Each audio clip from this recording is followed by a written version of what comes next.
Hi, I'm Holly Gray, author of Dissociative Living. I'd like to talk to you briefly today about how I came to be diagnosed for the first time with dissociative identity disorder and the impact that receiving that diagnosis had on me. I was in and out of therapy from the age of 14 with very minimal results, and by the time I was in my mid-20s, I was thoroughly disillusioned, and I wanted nothing to do with therapy ever again. But when I was 29, my struggles with depression, anxiety, nightmares, etc. became unmanageable, and not knowing what else to do, I decided I'd give therapy one more shot. I was desperate, and that desperation motivated me to just lay all my cards on the table, so to speak. So I marched into my first session, I sat down, and I announced, I have a girl in my head. That was a monumental confession for me, because at the time I was deeply ashamed of it. I'd always known about what I called the girl in my head, and I'd even told a couple of people about her, but the experience was so emotionally intense that I found it overwhelming and never brought it up again and hoped they'd forget about it. But this time, like I said, I was absolutely desperate. So I poured it all out, and to my immense surprise, the therapist wasn't the slightest bit shaken.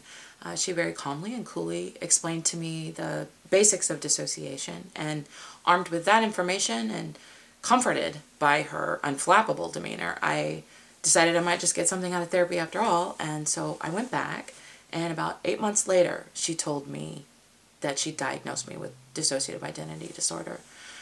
Now, here's the thing about DID. It doesn't want to be found. Think of it like a terrified child who doesn't know who to trust, if anyone at all. It hides. Diagnosis can therefore be very destabilizing. It took me 2 years just to regain my balance, and another 3 to come to terms with the diagnosis. I didn't handle it with any kind of grace at all. I spent those 5 frightening, confusing years trying to convince myself and therapists that I had anything other than DID.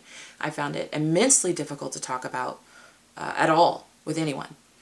And I've since learned that my reaction wasn't abnormal at all. Diagnosis can and often does throw DID systems into chaos and amplify the symptoms of the disorder for a period of time.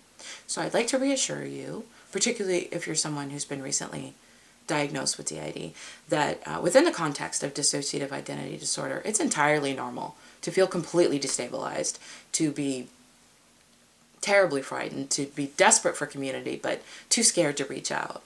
And I'd also like to reassure you that it does get better. So hang in there. And thanks for watching. I'll see you online.